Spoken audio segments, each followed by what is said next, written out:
This is Partners in Crime with Adam Croft and Robert Dawes. Hello, Bob. Happy Friday again. Hello, happy 64th. 64th, yes. When we get older, losing our hair. Been there, done it. Can you imagine if that were to happen, if we were to lose our hair? Oh, can you imagine? I know. Uproar. 64 episodes young. How was your week? It was very jolly, thanks very much. Excuse my slight cough. I've got a little bit of a hay fever.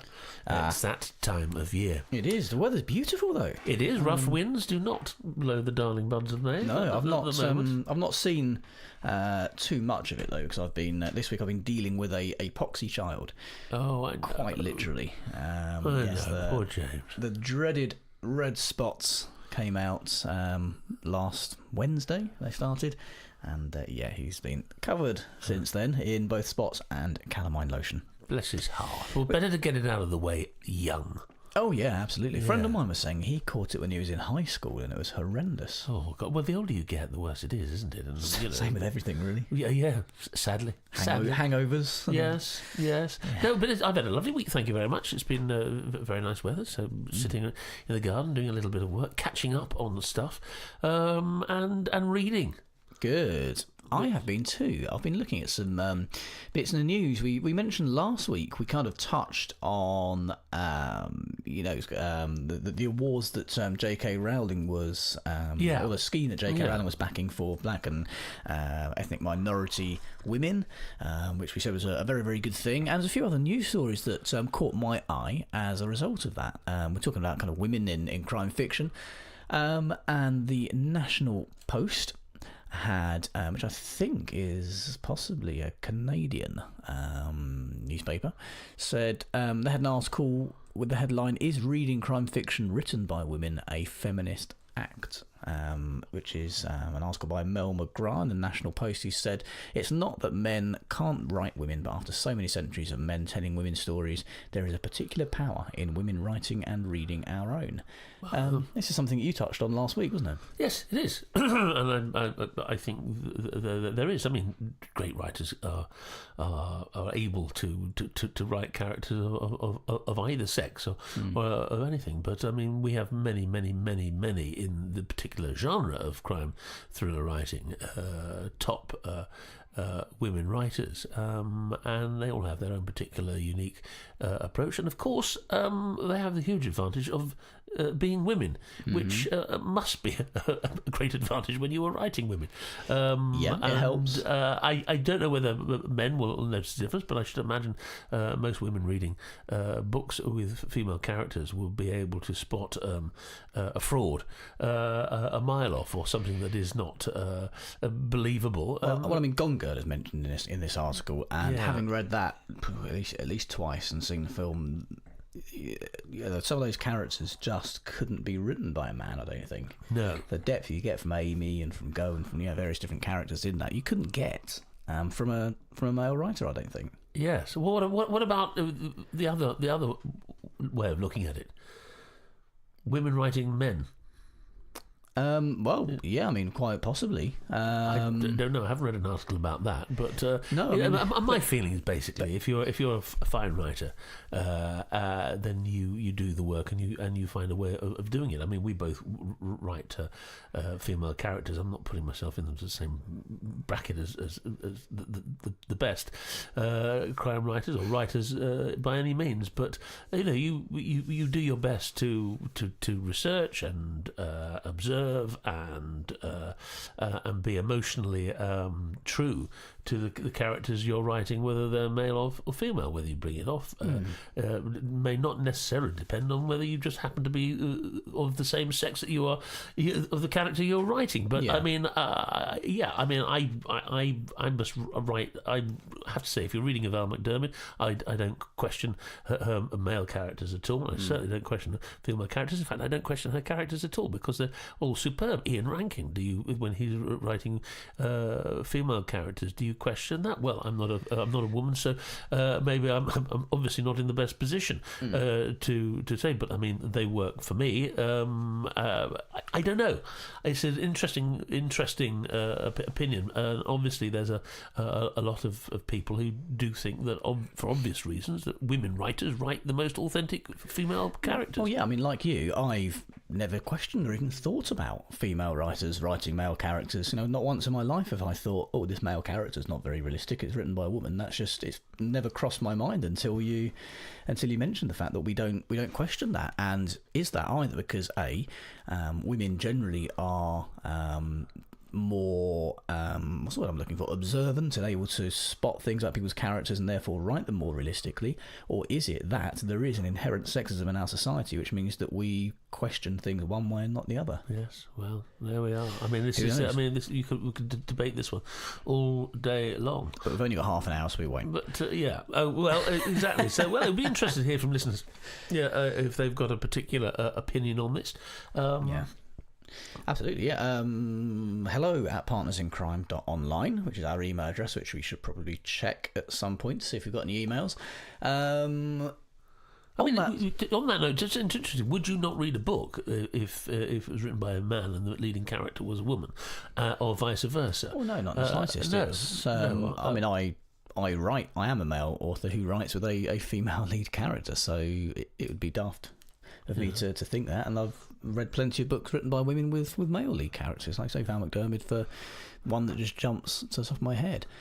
In The Guardian this week, or actually last week, Alison Flood wrote a list of 50 great thrillers by women, and it's caught my eye because the picture at the top has picture of three good friends of partners in crime: Anne Cleves, Julia St. Mitchell and Val McDermid. Aha. And this is a really interesting article because it mentions the fact that the Sunday Times recently picked its 100 favourite crime and spy novels published since 1945, which we covered, I think, on last week or the week before show. And of those 100, only 28 of them were by women. Something, again, we didn't spot. No, as two middle-aged white men, we did not spot that. But Marion Keyes did, and pointed it out on Twitter, and got some debate going over that. So The Guardian, in response, asked some of the UK's best female crime writers for their suggestions to get it up to 50, and, as they put it, even the scales. So they spoke to Sophie Hannah, to Val McDermid, Anne Cleves, Sharon Bolton, Sarah Ward, Ellie Griffiths, Julia St. Mitchell, Erin Kelly, Sarah Hillary, Louise Candlish, and they all put forward their choices. I think they put forward 5 or 6 each. So yeah, The Murder of Roger Ackroyd came up with was come up with by Louise Candlish, as well as some Patricia Highsmith, Margaret Atwood.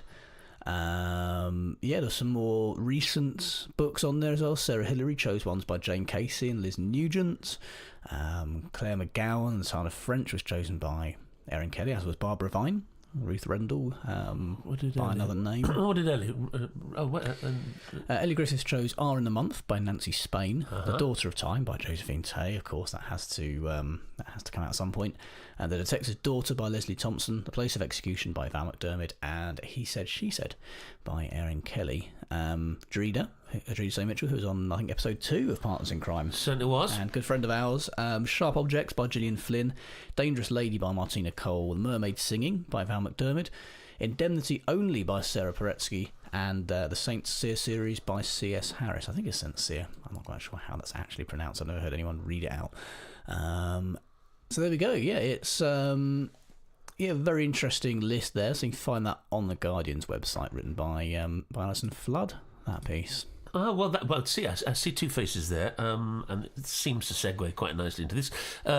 Saturday week, I'm going to be down at Greenway in Devon, the famous holiday home of Agatha Christie, where it's the Greenway Literary Festival, and Anne Cleves and Sophie Hannah are both appearing during the week, and I'm very happy to say that I'm kickstarting the second half of the festival with Stuart Turton on the Saturday. So if you're in Devon next week, there are two festivals. There's a children's literary festival which begins on the 25th of May, and that's a very exciting week, talking to all sorts of top writers. And then the following week there's going to be lots and lots of crime writers, as you'd expect, in the home of Agatha Christie. Agatha Christie made Greenway her holiday home from 1938 until 1959, when the house first opened to the public in 2009. Visitors were able to view the many personal collections and mementos of our best-loved mystery writer and her family. Here they found a house that portrayed the spirit of a holiday home in the 1950s heyday, somewhere Agatha Christie gathered with her family and friends for long summer days. So there we are. David Fitzgerald will be interviewing lots of the writers over the 2 weeks, and it's an extraordinary lineup, certainly for the crime writing and children's, but it's not my particular area or this podcast area, talk about children's fiction, so I'll go straight to the writers. Stuart Turton is turning up, Miriam Darlington, Sophie Hannah, as I said, Dr. Mark Aldridge, Nicola Ford, Anne Cleves. It's a great lineup, and that starts on Saturday the 1st and runs through to Saturday the 9th.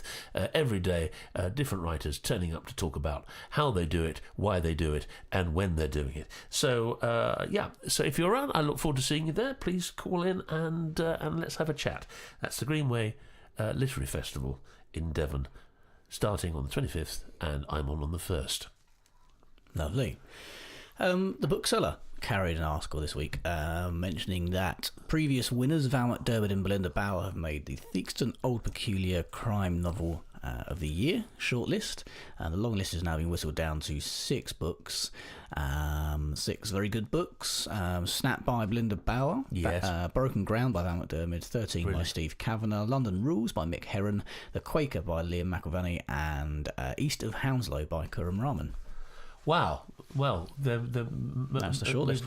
We've done all of those books pretty much. We haven't done The Quaker, have we? That's the only book of those that we haven't reviewed. Yeah. Sorry not to see Kate Rhodes' book there. I think that would be very well deserved for a fine writer. That's the problem with these awards. Every book that's nominated is a fine book, but and only one can win. How can you argue with that fine lineup, though? I mean, it's from Heron to McDermid, from Bauer to Rahman. Get your glasses on. I can just lean across. I've got my glasses on. I'm still half blind. And of course, 2 women on the list. Steve Kavanagh, of course, that's a great book. 13. Yeah. I love that. So yes, well, I've read all of those apart from The Quaker. So obviously, The Quaker is the one that I need to read next, and they're all fantastic novels and all well deserved. Good finalists. Yeah. I say 2 female writers on there as well to carry our theme through. Exactly. And both of them well-deserved previous winners. So best of luck to everybody there. That's announced at what's it this year, isn't it? Harrogate Festival. That's the one. Part of the Harrogate Festival. I forgot the name of that one. Theakston's Crime Writing Festival. So it's May. May is here. As we've said, and if it's May, then the first thing that most people in the crime fiction, with an interest in crime fiction, will know is that the Peter James's new Roy Grace novel will surely arrive, and mine arrived at the end of last week, and it's part of his hugely successful Detective Superintendent Roy Grace series. It's his 15th novel. He's been 13 times Sunday Times #1 bestseller and has sold 19 million copies of his book worldwide. And of course, as anyone who knows and loves Peter's writing, the theme of the titles has always included the word dead, from dead simple, looking good dead, not dead enough, want you dead, dead man start, need you dead. I mean, I've asked him once whether he finds that difficult to actually come up with a new title with dead in. And he clearly, obviously said no, but I have a theory that if he ever stops writing the Roy Grace, the very last Roy Grace novel will have to just be called Dead. Anyway, so this is sick of writing these books. Well, millions of people are not dead sick of reading them, that's for sure. No. So his new book is Dead at First Sight, and I have it here, and as we like to do on Partners in Crime, this is what it sounds like. Isn't that nice? Does sound good. A nice hefty tome. Hardback, lovely. Although you can enjoy them just as much electronically. You can. Before I extol the virtues of the printed word in book form. Dead at First Sight. What happens when you find out the person you love isn't who you thought they were? This becomes a reality for a group of single people looking for love online, who are conned out of their life savings by an international romance fraud ring. However, when one of the victims turns up dead, Roy Grace realises he is facing a much more insidious underworld than he first thought. Publishing phenomenon Peter James was inspired to write about romance fraud due to the alarming prevalence of it in the UK. See, I wasn't aware of that. Peter worked closely with Sussex Police, who have a specialist fraud department. As last year in Sussex alone, over £2 million was lost to online romance fraud. Sussex Police want to raise awareness of the indicators that romance fraud may be taking place, as well as reducing the stigma surrounding reporting the crime. Bernadette Laurie, Financial Abuse Safeguarding Officer for Sussex Police, said, in Sussex last year, the victims who came forward lost a total of £2,280,000, with an average loss of £18,700. This is a significant amount of money, but due to many cases going unreported, we believe the real total to be much higher. There is a lot of shame felt by victims who want to let them know that they haven't been foolish by falling for a romance fraudster. These types of criminals are trained to manipulate. We hope that Dead at First Sight can help destigmatise being a victim of this type of crime and educate people on the red flags to watch out for when talking to people you meet online. So this is the as I said, the new Peter James, and jolly good it seems too. I have the book, and it says, it is clear that nothing is as it seems when Detective Superintendent Roy Grace is called to investigate the suicide of a woman in Brighton. As his inquiries continue, a handsome motivational speaker living in the area comes forward. He's discovered his identity is being used to scam 11 different women who are looking for love online. The first he knew of it was a phone call from one of them, out of the blue, saying, "You don't know me, but I thought I knew you." That woman is now dead. Roy Grace realises he is looking at the tip of an iceberg, a global empire built on clever, cruel internet scams and the murder of anyone who threatens to expose them. Well, I'm a quarter of the way through it. It's an absolute cracking read, as you would expect. And it's been a busy year for Peter. I mean, his homage to Dan Brown, with his Peter's own particular unique spin on a story, was a big hit last year, and as was last year's Roy Grace, Dead If You Don't. Again, that was set in Brighton, as all the Roy Grace investigations are, and looking at another particular side, kidnapping, gambling, and the dark underbelly of organised crime on the south coast. It's really interesting, I think, the subject matter of Dead at First Sight, especially with the comment there from Bernadette Laurie, the Financial Abuse Safeguarding Officer for Sussex Police.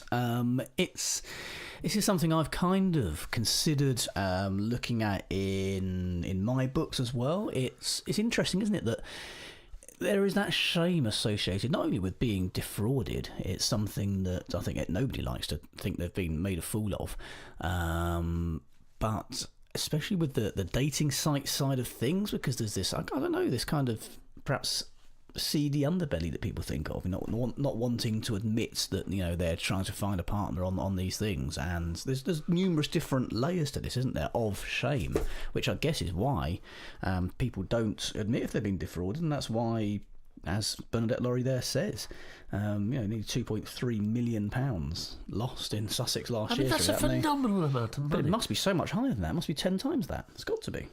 Well, yes, I presume it is, and that's just one area. So what that is like nationwide or internationally, nationwide or internationally, it's an extraordinary amount of money. And obviously, as Peter's book seems to suggest, it can lead to crimes that are more than just fraud, but a murder itself. But Peter will have, as we know, is one of the great researchers in crime writing.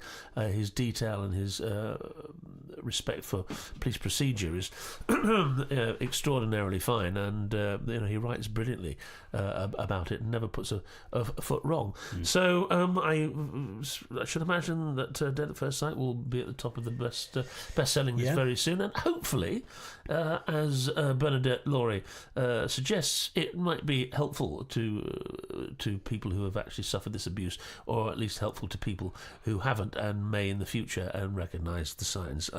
So there we are, Peter James, Dead at First Sight, a great read, and also hopefully helping the police in their work. Yeah, I would say if you want to read that book, you should probably go and get it from Kobo. They are one of the world's leading retailers of ebooks. You don't need an e-reader or any particular device. You can read on your mobile phone or on your tablet. As a listener to Partners in Crime, and if you've not bought a book from Kobo before, you can go and get Dead at First Sight by Peter James, and if you enter the promo code CRIME at the checkout, they'll give you 90% off, so you'll only pay 10% of the cover price, which is quite extraordinary. And if you are an existing Kobo customer, if you've used that code before, then just use the promo code PARTNERS instead, and you'll get 40% off of all of your ebook purchases moving forward for life, or at least until Kobo get fed up of us. I've got two books to recommend. One is I consider a classic, and another one everyone else would consider definitely to be a classic. The first one is a book which very much drew me into crime writing. It's actually the first Inspector Morse book. It's Last Bus to Woodstock by Colin Dexter, famously written by him in a rainy caravan on a holiday that went a little bit wrong. Weather-wise. And he'd never written crime books or never had any inkling to do so, but just started writing and came up with Last Bus to Woodstock.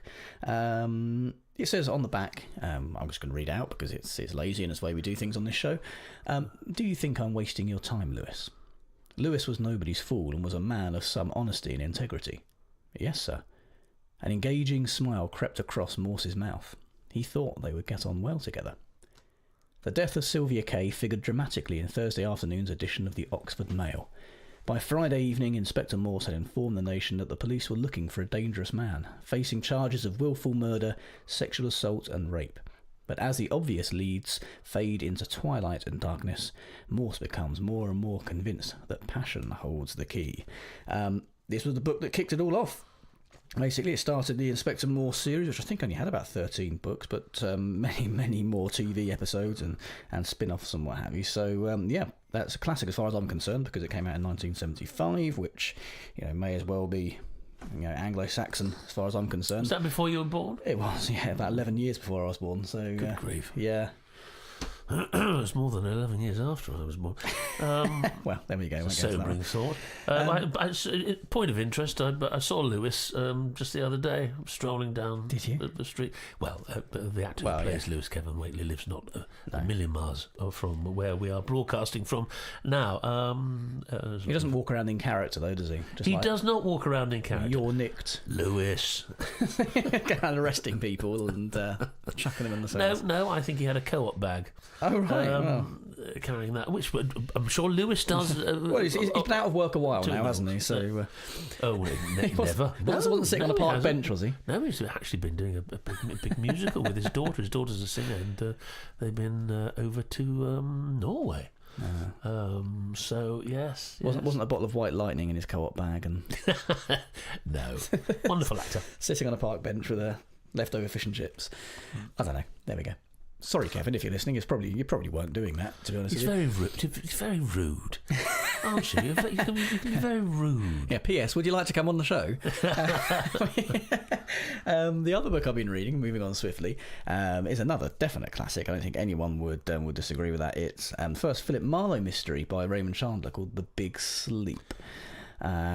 which, if you're going to read classic crime, classic American crime, this is without doubt where to start. Yeah, the one you want to start with. 1939 this was written.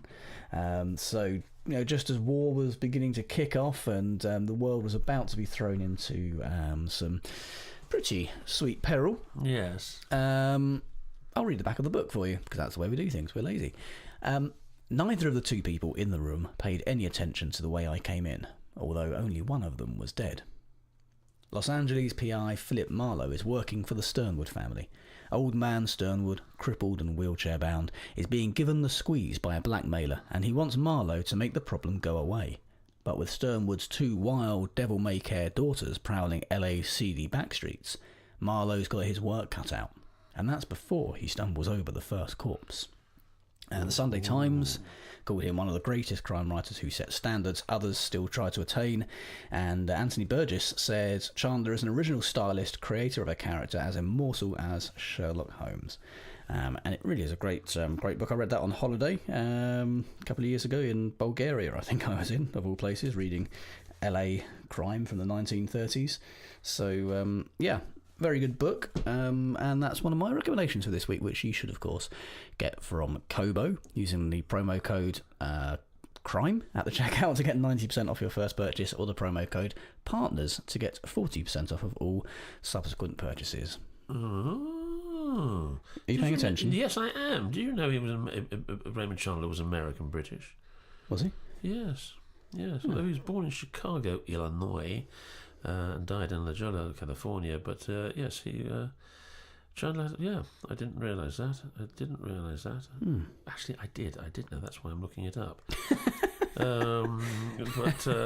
Yes, yeah. Well, tune in same time next week for things I thought I didn't know, but I did know. Also a classic film, of course, which is well worth doing. So anyway, I'm going to move on to theatricals.